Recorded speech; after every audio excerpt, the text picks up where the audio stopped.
Quand on consomme du poisson, on n'a pas de pic d'insuline, la glycémie est régulée. Le poisson et les fruits de mer permettent tout simplement de rester en cétose pour ceux qui le sont. Donc c'est pour ça que c'est des aliments phares dans la diète cétogène et la diète low carb. Ensuite, le deuxième point, c'est leur teneur excellente en protéines, et notamment en protéines biodisponibles, et en plus très digestes. Là, je vous renvoie au contenu sur la biodisponibilité des protéines, et en ce qui concerne le poisson, c'est une des sources de protéines les plus bio-assimilables. Et en plus, tout ça avec une quantité de protéines qui n'est pas négligeable, qui est d'un même ordre de grandeur que la viande, donc à peu près 20 à 25 grammes de protéines aux 100 grammes d'aliments, ce qui est absolument idéal et très rentable lorsque l'on rapporte le poids de l'aliment à sa densité protéique.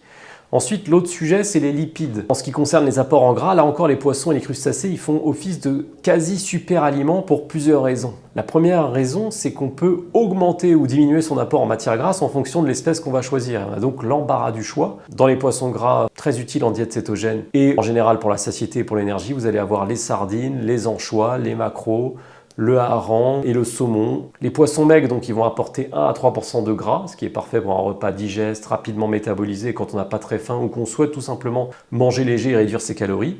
Et les poissons gras, eux, ils vont apporter 10 à 20% de matière grasse, donc beaucoup plus caloriques, mais c'est des matières grasses qui vont contenir entre 20 et 40% d'oméga 3, EPA plus DHA, ce qui fait de ces poissons des stars de l'alimentation à la fois keto et à la fois méditerranéenne ou typique des zones bleues. L'EPA et le DHA, c'est les deux formes d'oméga 3 qui sont actives, c'est-à-dire qu'elles sont directement utilisables par l'organisme. Elles vont jouer un rôle clé dans la santé cardiovasculaire, le fonctionnement du cerveau et la régulation de l'inflammation.